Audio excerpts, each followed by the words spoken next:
your convocation address.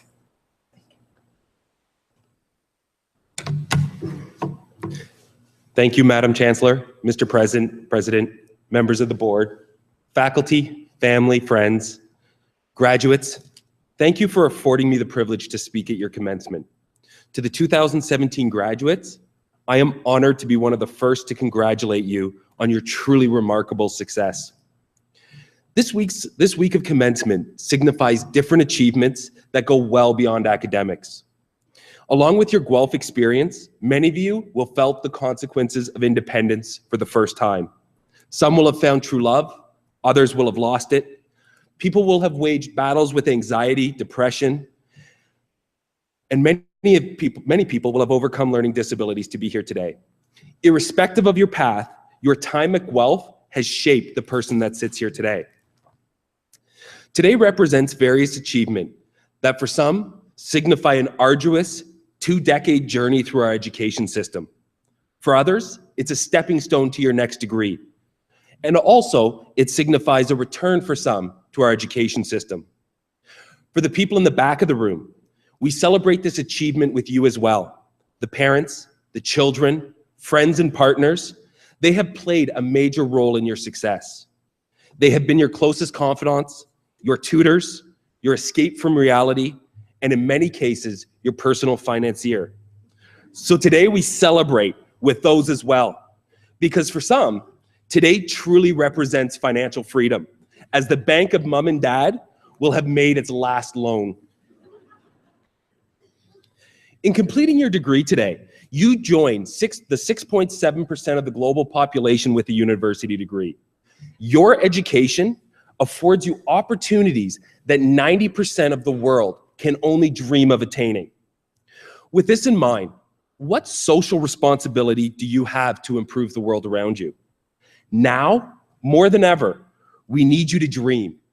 We need you to dream ridiculously big, because the challenges society faces today seem increasingly insurmountable.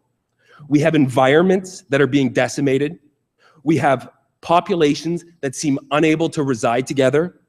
And we have governments which are making decisions not based in sound science, but instead in rhetoric.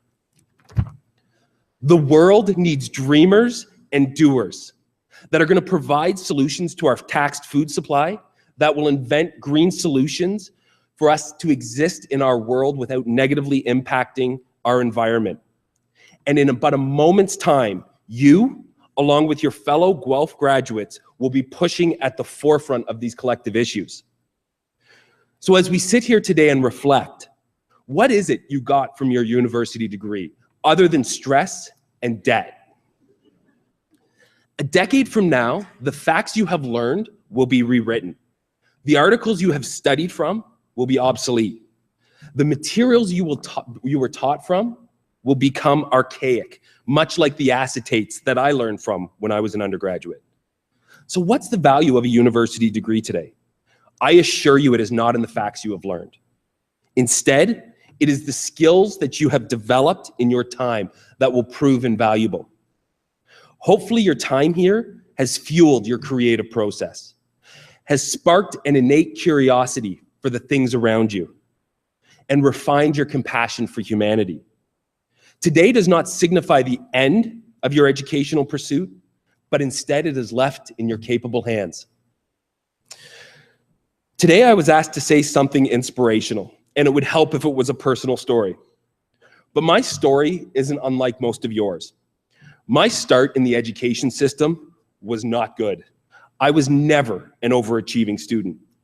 In the 4th grade, I could barely read, barely write, and much to my teacher's dismay, I wouldn't participate in class. And it was the end of the 4th grade that my teachers called my parents in to discuss my future. It was their expert opinion that I shouldn't progress to the 5th grade. Instead, I was told I should redo the 4th grade, but this time I should be in a class with students with alternative needs. To a 4th grader, this is equivalent to the end of the world. My parents, convinced the teachers were wrong, moved to a small school board that tested students that were not meeting developmental milestones.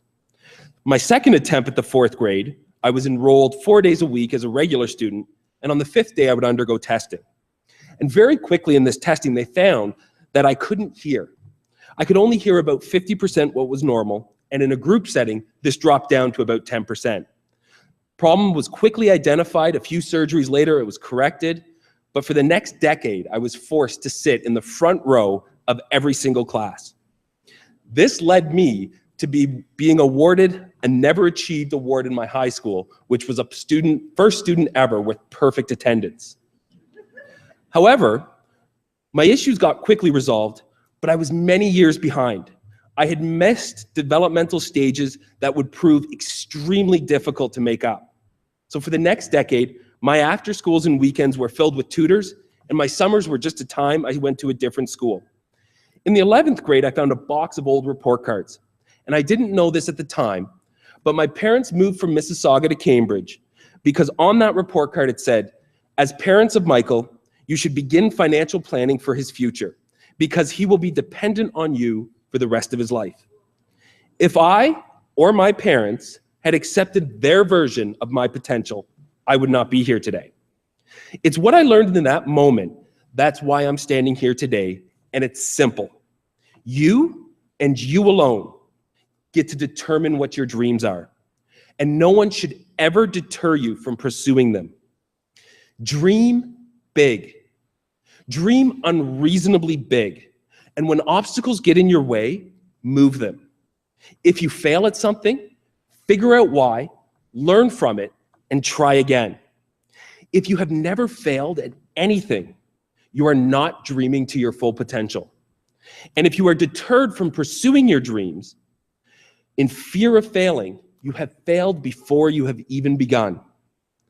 One of the greatest literary minds of my time, Jim Carrey, in his commencement address, talked about how his father would not allow himself to be a great comedian. He ended up failing anyway at a job he never had any desire to do. He said, so many people choose their path out of fear disguised as practicality. He described his father as being devastated when he got fired from his accounting job, of which he had no desire to do. He concluded by saying, you can fail at what you don't want to do, so you may as well taking a chance on what you love. Failure has been a very large part of my life. I have learned to embrace it, and I learn from it. The world cannot wait for your innovations. Give yourself permission to be imperfect, because there is nothing that is more important than you realizing your potential. Whatever they are, do everything you can to achieve your dreams, because you deserve success. You deserve happiness as much as the person next to you. So for many of you, tomorrow is quite literally a blank slate, ready for you to decide what your future holds. You have everyone's confidence on this stage that you are prepared, you are qualified, but most importantly, you're deserving. If Donald Trump is qualified to be president of the United States, then imagine what you're qualified to do.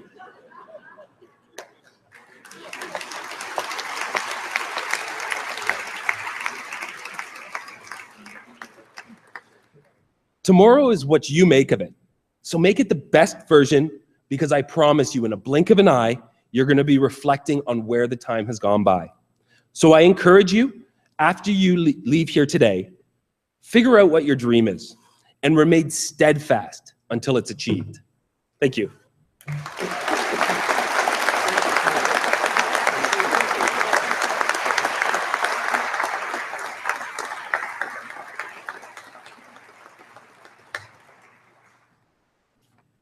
Thank you so much, Mike. Fantastic and inspirational speech. And just a reminder that Professor Rogers holds a prestigious